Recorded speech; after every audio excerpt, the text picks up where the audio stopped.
Ah, vous êtes là? Vous voyez ce livre? Un DVD. C'est fou de se dire qu'un mot se transforme dans notre tête en image. Et aujourd'hui, mesdames et messieurs, ce qu'on va faire, c'est qu'on va reprendre un format qu'on a déjà fait et on va essayer de dessiner la description d'un auteur, une plume émérite, pour le transformer en dessin sans savoir de qui l'auteur parle. Donc j'ai demandé à mon équipe talentueuse, là aujourd'hui c'était juste Marine, de me récupérer des descriptions dans des livres et ainsi je vais pouvoir les illustrer sans savoir de qui on parle. C'est parti. Avant toute chose, je tiens à vous remercier tous. Merci beaucoup. On a passé la barre des 700 000 abonnés et en vrai, let's go, on continue. Si vous n'êtes pas abonné, abonnez-vous hein. C'est parti pour la aventure.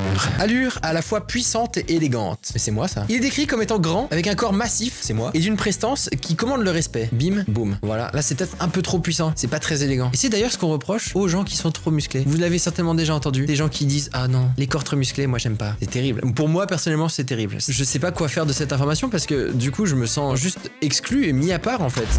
Les gens musclés, on se sait. Là le problème maintenant c'est que avec la muscu, je commence à faire des fesses, booty, et je pourrais plus rien faire. Je pourrais même pas m'asseoir dans une voiture. Il faudra un Hummer, juste pour mes miches, un Hummer de cul. Je vais lire la suite de la description. Allure à la fois puissante et élégante. La description d'un cheval. Pas moi de s'accroupir. Il est décrit comme étant grand, avec un corps massif et une prestance qui commande le respect. Ah, le mec est carré quand même, genre comme ça. Il a le poing serré comme ça. Ça c'est le point du respect. Sa tête est celle d'un aigle géant. Quoi? Avec des proportions larges et puissantes. Un aigle? Comme ça. Oh là là, je sais qui c'est. C'est un personnage de Breath of the Wild. C'est pas un livre Breath of the Wild, mais qu'est-ce que je raconte? Il a un bec crochu et acéré, typique des rapaces, qui reflète à la fois sa noblesse et sa dangerosité. Ses yeux sont perçants, intelligents et d'un éclat vif. Ok, donc pas comme ça quoi. Perçant, intelligent, vif. Ah ouais, là il a l'air intelligent. Est-ce qu'il a l'air intelligent là? Ouais, c'est pas mal, Je viens de lui mettre de l'intelligence en mettant un sourcil. Ouais, il a l'air. Il a l'œil. Il a un œil déjà, voilà. Moi, je vois un animal qui me regarde comme ça, je me dis c'est un animal intelligent. Typique des prédateurs. Il suggère une conscience et une sensibilité au respect des autres. Non, mais là, c'est trop me demander en fait. Attends, là, il faut que cet œil-là, cette petite bille là, il soit perçant, intelligent, éclat vif, typique des prédateurs qui suggère une conscience et une sensibilité au respect des autres. Je peux peut-être faire un truc plus comme ça, genre qui commande plus le respect. Oh là là, oui, le respect. Là, il commande le respect là. Bon, le bec, je pense que j'ai un peu craqué. Là, la bonne nouvelle, c'est que j'ai absolument aucune idée de qui est ce personnage. Après, dans la pop culture, je sais pas si là de tête, je connais beaucoup d'aigles. Là, vous allez vous dire, mais attends, mais quoi, on reconnaît pas du tout ton style. Et bah moi non plus, hein, j'ai jamais dessiné d'œil comme ça de ma vie. Et je pense qu'il y a deux sortes de gens. Il y a ceux qui ont déjà dessiné des oiseaux et les autres dont je fais partie quoi. Oh Là, il impose le respect. Hop, et du coup, oh là, j'ai un respect fou pour lui. La partie avant de son corps, tête, cou et poitrine, est recouverte de plumes grises brillantes qui sont lisses et soigneusement entretenues. Je mets des duvets quoi, je mets de la plume. Son corps arrière est celui d'un cheval robuste et musclé. Attends quoi? Son corps arrière est celui d'un cheval robuste et musclé, couvert d'une fourrure gris argentée. Mais comment est-ce qu'il va imposer le respect? S'il ressemble à un cheval? Tant pis pour les jambes, hein. Oh là là. Qu'est-ce que je suis en train de dessiner? Par contre, je sais pas dessiner les chevaux. Hein. Est-ce que là, il a des jambes d'humain ou... Ah, c'est pas mal. Ah, c'est quelque chose, ce dessin. Ses jambes sont solides, avec des muscles bien définis et adaptés pour la course et le décollage. Vous savez quoi? Moi, il y a un moment, faut plus se poser de questions. Vous me demandez de dessiner des descriptions, je dessine des descriptions. Peut-être que le personnage, il va apparaître, on sait pas. Bon, c'est robuste et musclé, ça. Avec une petite veine comme ça. Je viens de reculer et de voir un petit peu mon dessin de loin. On dirait l'hippogriffe d'Harry Potter. Mais l'hippogriffe d'Harry Potter, ça peut pas être ça. Parce qu'il y a un élément très important qui a jamais été mentionné, c'est qu'il a des ailes en fait. Ah non, le décollage. Course et décollage. Ah, ses pattes avant sont celles d'un aigle avec des serres acérées. Zut, j'aurais peut-être dû lire la suite. Hop.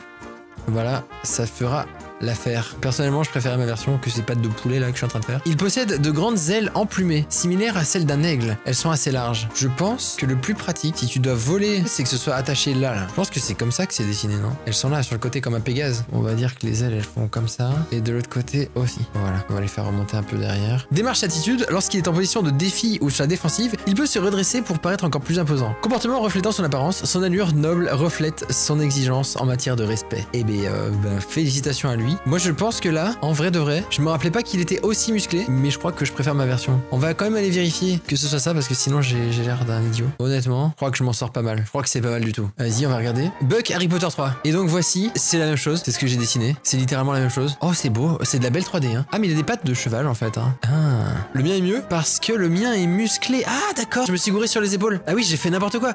Je suis un petit peu trompé, voilà. Si tu vas te battre contre lui, il va faire quoi? Il va bouger les ailes. Il va essayer de mettre des coups de serre, mais le problème c'est qu'il va être déséquilibré. Là, tu chopes comme ça. Alors que le mien, il se met des patates en fait. Je préfère ma version. Là, pour l'instant, je me donne le point. Ok, personnage suivant. Deux groupes de peuples élémentaires aux caractéristiques physiques profondément influencées par leur environnement et leurs liens avec leurs éléments respectifs, le feu et l'eau. Groupe 1. Quoi? Créatures étroitement liées au feu, vivant dans des environnements extrêmes, marqués par la chaleur et les flammes. Ouais, le feu quoi. Leur apparence est directement façonnée par leur besoin de survivre dans des conditions hostiles. Ok? Quand je lis cette description, je pense qu'on me parle de ça. Hein. Hop, hop, et voilà. Oh, j'ai chaud. Oh. Leur peau est décrite comme rugueuse, presque semblable à de la cendre volcanique ou de la pierre poreuse, leur permettant de résister à la chaleur intense. Ah, ok. Donc c'est plus... je supprime ça, mais j'étais pas loin. Honnêtement, j'étais pas loin. Je pense que c'est plus en mode des cailloux. Vous savez quoi? On va faire un personnage un peu épais. Voilà, un peu comme ça, genre. Là, je sens bien que ça va être un truc comme ça. Genre un espèce de golem ou je sais pas quoi. J'aime bien ce que je dessine. Ils émettent parfois une lueur rougeoyante comme si des braises couvraient sous leur surface. Oh, c'est exactement ce que j'avais en tête. Ok, ok, ok. Ce dessin va être trop beau. Je sais pas si vous êtes prêts. Je vous donne le secret pour dessiner vite. Le secret, c'est de pas se prendre la tête avec des détails. Hop, hop, hop, hop, hop. Et c'était marqué que des fois ça glow, ça brille en dessous. Donc on va mettre ça, hein.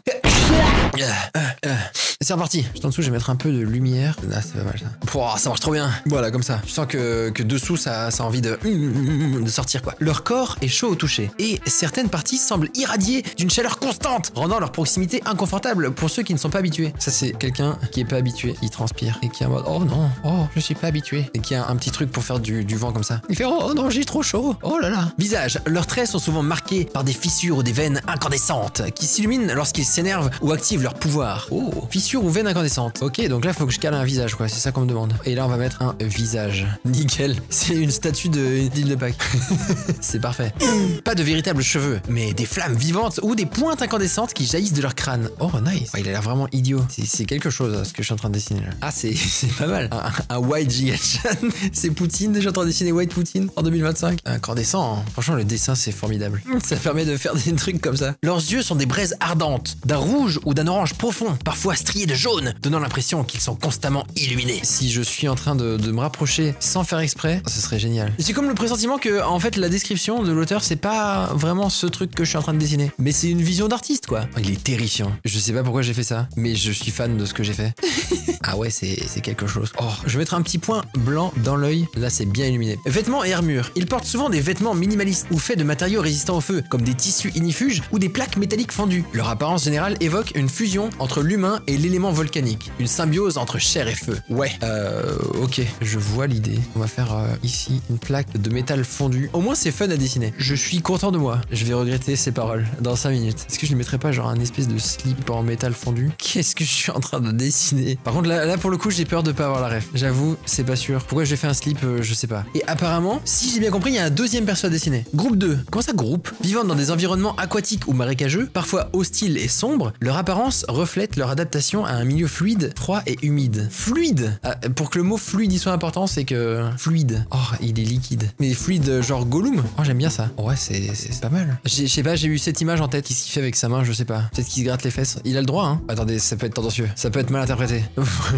Voilà la fluidité. Leur peau est souvent translucide, laissant entrevoir un réseau de veines bleues ou vertes, comme si leur corps était traversé par des courants liquides. Vous savez quoi? Je vais faire un meilleur dessin que ça. Je culpabilise. Je garde la tête, hein, par contre, ça, elle est trop bien la tête. Hop, hop, hop, voilà, penché comme ça. Et fluide qu'il en peut plus. Et il est en train de s'enfuir, parce qu'il est rapide. On va mettre la main ici, voilà. En fait, on dirait un albinorique d'Elden Ring. Pour l'instant, j'ai mis une cape, je sais pas pourquoi. Je laisse la cape. Leur peau est souvent translucide, laissant entrevoir un réseau de veines bleues ou vertes. Bleu ou vert, ça veut dire bleu-vert, je pense. Ah, il est peut-être un petit peu trop... Oh il est nervuré qu'il en peut plus. Jean Lubin, le nervuré. Fuis! Suis-moi si tu veux vivre! Il a vraiment une gueule. Quand il se déplace, fait... Leur surface est humide, parfois glissante, évoquant celle d'une créature aquatique.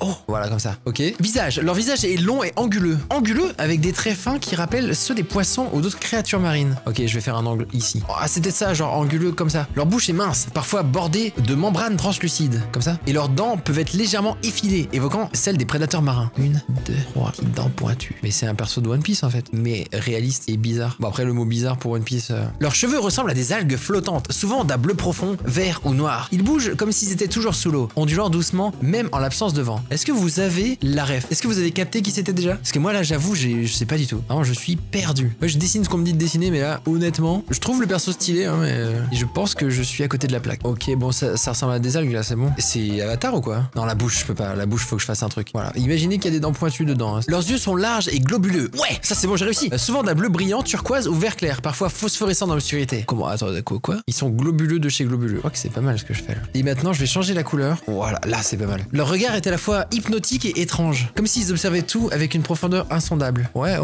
mais là c'est insondable hein. Membres. Leurs mains et pieds peuvent être légèrement palmés, adaptés pour nager rapidement.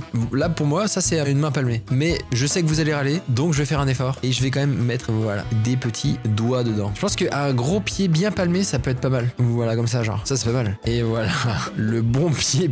Cette main ça va pas. Tout simplement comme ça. Pli, plap et plap, voilà. Ils portent des vêtements légers et souples, souvent faits de matériaux organiques comme des fibres marines ou des membranes semi-transparentes. Leur tenue semble fusionner avec leur peau, évoquant des créatures parfaitement adaptées à leur environnement aquatique. C'est exactement ce que j'ai fait. Hein. Ah, c'est un slip. Ils veulent parler d'un slip. Ouais. Slip et voilà. Il est magnifique. Bah vous savez quoi là, franchement. Là, franchement, je suis fier de moi. On va regarder ce que c'est parce que c'est la fin de la description. Et c'est quoi? Les hydros et les pyros. Hydros et pyros du film Les Enfants de la pluie. Et en fait, ça vient d'un livre, celui de Serge Brussolo. Vous connaissez? C'est ça que j'ai dessiné? Ah oui, les vêtements les cheveux, la calvitie, madame. Lui aussi d'ailleurs. C'est presque ce que j'ai fait. Hein. C'est pareil. On n'est pas loin là. Elle ressemble un peu à ça, la dame. Non. Pour lui, par contre, j'avoue que. Quoique, vous savez quoi? C'est moi qui donne les points. Et là, pour le coup, je me donne le point. Parce que mon perso, il est beaucoup plus stylé que ce qu'ils ont fait. Et moi, si je lis ce livre, je vais pas imaginer les deux persos qui sont là. Je vais imaginer les persos que moi j'ai dessinés. Donc, je m'offre ce point. C'est gratuit, c'est pour moi. Est-ce que c'est de la triche? Peut-être. Ok, personnage suivant. Décrit comme un faune, une créature mi-humaine, mi-chèvre, il a une allure élancée et élégante. Là, je pense qu'il y a un piège. Parce que, clairement, le meilleur faune de toute la pop culture. Est-ce qu'il a des cornes? Il a des cornes, je crois. Hein. Ah, je me rappelle plus de sa tête. Et je me rappelle plus du tout de sa tête. Il est genre comme ça. Je crois qu'il a une petite queue comme ça. Et les cornes, elles sont peut-être plus sur le dessus. Et oui, il est comme ça, il a du poil au torse, je crois. Dans Hercule, c'est lui, c'est sûr que c'est lui. Non, c'est pas ça? Décrit comme un faune. C'est ce que j'ai fait. Une créature mi-humaine, mi-chèvre. C'est ce que j'ai fait. Il a une allure élancée et élégante. Avec des traits humains dans la partie supérieure de son corps et des traits caprins dans la partie inférieure. Il a un visage doux et amical. Ah, mais c'est pas lui du tout alors. Je change ma pose. Voilà, j'ai un peu trop élancé là. Hop là. Là, j'ai peut-être un petit peu trop élancé. Élancé, ça veut peut-être dire un peu maigre, non? On va dire comme ça. Ça, c'est doux et amical. Avec des traits fins et une expression souvent bienveillante. Un sourire accueillant. Un sourire. Eh, c'est ce que j'ai fait. Ça, c'est accueillant, ça. C'est moi, c'est littéralement moi, je viens de me dessiner. Ses yeux sont grands et sombres, souvent décrits comme plein d'émotions et de chaleur. Je sais pas, je vais faire comme ça. Hein. Il a des grands yeux sombres. Je mets un petit peu de fard à paupières comme ça. Cheveux, il a de sombres boucles épaisses qui encadrent son visage. Est-ce qu'il y en a parmi vous qui l'ont déjà trouvé? Il est content. Ses oreilles sont pointues. Mais non! Ses jambes sont celles d'une chèvre, couvertes d'un pelage brun, foncé ou noir. J'avoue que c'est pas facile. Il a des sabots fendus à la place de pieds humains. Sabots fendus? Comme ça, hein, fendus. Donc là, les jambes, elles sont du coup d'un pelage sombre. Ah hop là. Et c'est magnifique. C'est magnifique. Le personnage est en train d'apparaître. Petite corne qui dépasse de sa chevelure. Je les ai déjà mises! Elles sont courtes et recourbées, évoquant celle d'un jeune bouc. Ah, j'ai pas fait de nez. Il manque un nez. Il porte une écharpe rouge. Ah, je sais qui c'est. Voilà. Il porte une écharpe rouge. Si vous l'avez pas, vous allez la voir dans quelques secondes. Il va apparaître sous vos yeux. C'est un bouc qui a un bouc. Comme ça, voilà. Et elle est là, vraiment. Là, si vous avez pas reconnu, je pense pas que vous l'aurez. Il est souvent représenté torse nu. Souvent vu avec un parapluie. Avec un parapluie? Vous l'avez, c'est sûr et certain. Hop, hop. Et un pli parapluie. C'est évidemment Totoro. Il y a un grand parapluie. Comme ça, il peut accueillir des gens, comme notamment des enfants.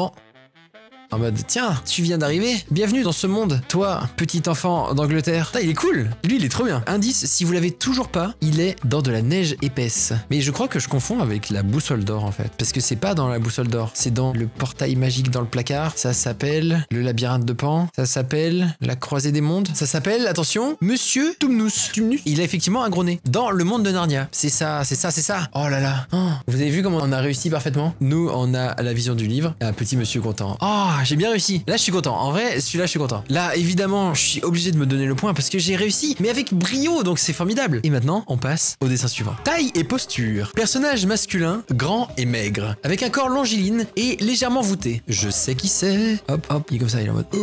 avec des pieds qui remontent, parce que c'est un magicien. Et oui, c'est effectivement Merlin, le magicien, avec son petit chapeau pointu. Je le dis tout de suite, voilà. Il est trop bien, ce dessin. Là, vous me croyez pas? J'ai un instinct qui me dit ça. Sa posture penchée et ses mouvements furtifs lui donnent un air malicieux et rusé, comme un prédateur en embuscade. Et mouvements furtifs. Ouais, parce que là, il a pas l'air très furtif là. Mais je vais peut-être changer un peu et je vais faire une pause un poil plus dynamique, mais en gardant un petit peu cette énergie. Oh, c'est pas mal ça. Il est pris sur le fait. Couleur. Décrit comme ayant une fourrure verte. Ah, ok, je l'ai. Voûté mais malicieux dans le sens où en fait il est un peu comme ça en mode.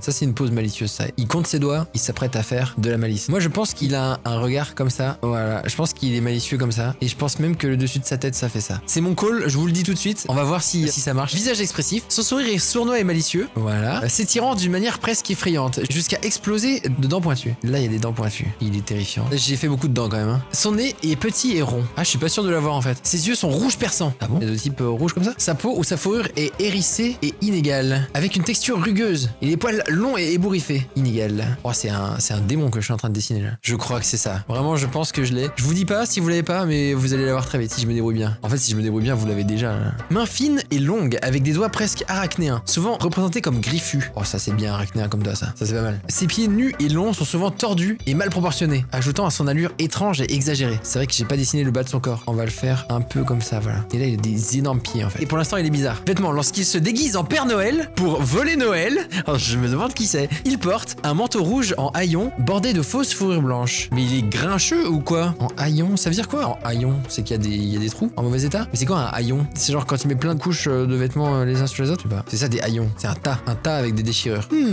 Il est bizarre ce mec, j'espère qu'il va pas essayer de voler Noël. Voler Noël? Mais qu'est-ce que ça veut dire? Vraiment, je l'ai eu seconde 1. Un chapeau de Père Noël disproportionné et mal ajusté. Ah bon? Il a pas ça sur la tête? J'ai confondu? Non, comme ça. Et on va faire un chapeau qui remonte comme ça, voilà. Pour montrer qu'il est méchant. Un sac pour transporter les cadeaux qu'il vole. Ah, non, il vole des cadeaux au Père Noël. On va faire un gros sac. Ouais, il a des pieds de hobbit son sac, il est rafistolé. Et c'est tout ce que j'ai, donc là on peut regarder qui c'est. Vous l'avez compris, c'est le Grinch. Le grincheux. En fait, j'ai pas capté, mais Grinch, il est vert, et vert c'est green en anglais. Donc le green, moi j'avais vraiment ça, c'est ça que j'avais en tête. Ah, il ressemble à ça. Il est immonde. Il fait quoi, au pauvre chien là? Et ça, c'est dans le film avec Jim Carrey, je crois. Poil humain. Je vais taper The Grinch from the book. Oh, c'est un alien. Ça, c'est exactement ce que j'ai dessiné. Hein. Bon, sauf la taille des pieds. J'aurais pu illustrer le Grinch. Je me donne le point. Donc là, pour l'instant, c'est 4 sur 4. En vrai, le deuxième, je l'avais pas du tout. Le premier, le Pia Faucon cheval de combat. Hippogriffe, c'est... Franchement, pour moi, c'est une réussite parce que, en fait, si dans Harry Potter, il était venu avec des deltoïdes et des gros biceps, ça aurait été une meilleure créature. Parce que je vous rappelle que dans Harry Potter, le truc n'a pas de bras. On est face à, littéralement, hop, voilà. C'est ça, hein, votre hippogriffe. C'est un pigeon. Et tu rajoutes 2 petites pattes un peu plus musclées à l'arrière et tu as l'hippogriffe de Harry Potter. Moi, ce que j'ai fait, c'est que j'ai décidé de prendre ce pigeon et de lui mettre des muscles. Voilà, là, c'est magnifique. Il y a quand même une différence qui est flagrante. Ensuite, on avait les élémentaires. Donc, bon, là, il y a eu du malheur. Hein. J'avais pas la même vision, mais je crois que ma vision, bah, c'est une vision qui est quand même artistiquement valable. Pareil pour, pour celui-là, hein, avec ses petites dents. Ensuite, on a un perso de Narnia qui s'appelle Jean-Luc Reichmann. Et ensuite, on a le Grinch, absolument magnifique. Là, je suis fier de moi. Je pense qu'on va en refaire d'autres parce que je me rends compte à quel point c'est trop marrant à faire et j'ai trop kiffé. J'espère que vous avez apprécié cette vidéo. N'hésitez pas à vous abonner. Je vous remercie encore une fois pour tout ce qu'on fait ensemble. Ça me fait trop plaisir. C'est hyper marrant. Et je vous dis à très bientôt. Regardez les vidéos qui vous sont proposées. C'est important. À plus!